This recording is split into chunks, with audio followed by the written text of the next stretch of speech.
বেলডাঙ্গায় বিস্ফোরণ, বাড়ির ছাদ উড়ে গেল, পাঁচিল ভেঙে গেল। কিভাবে হলো এই বিস্ফোরণ, কি জানা যাচ্ছে এখনো পর্যন্ত? মুর্শিদাবাদের বেলডাঙ্গা থেকে আমার প্রতিনিধি প্রণব আমার সঙ্গে রয়েছেন। প্রণব, কখন ঘটলো এই বিস্ফোরণ? বাড়িতে তখন কে কে ছিলেন, কি হয়েছিল?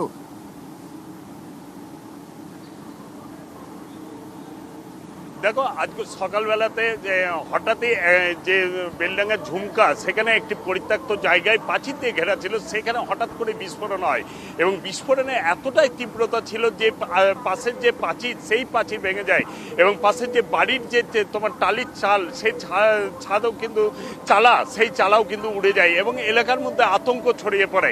এবং পাশে যে পরিত্যক্ত যে জায়গা ছিল, সেখানে সকেট বোমা রাখা ছিল এবং সেই সকেট বোমাই তোমার বিস্ফোরণের ঘটেই কিন্তু এই ঘটনা ঘটে।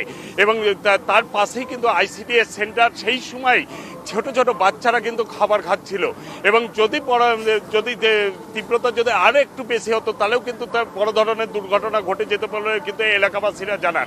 এবং সঙ্গে সঙ্গে বেলডাঙ্গা থানার পুলিশ আসে এবং জায়গাটাকে ঘিরে রাখে।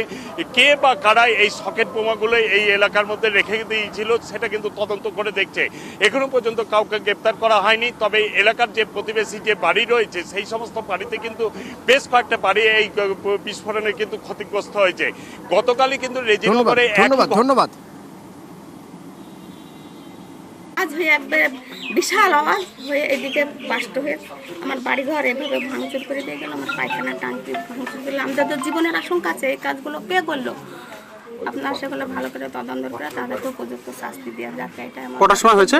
8টার দিকে। আমি ভালো ঘড়িটা দেখিনি, কিন্তু 8:30 কি 9:30 হবে এরকম। কিন্তু আমরা 2 মিনিট আগে আমরা এখানে একটা বয়স্ক শাশুড়ি, সে 90 বছরকার। আবার আমরা যদি, আমাদের তো জীবনের কোনো আশঙ্কা আছে, এগুলো কে করলো? যদি এখানে থাকতেন তাহলে তো বড় ধরনের হ্যাঁ, তাহলে আমরা 3টে লোকই মারা দেখতাম।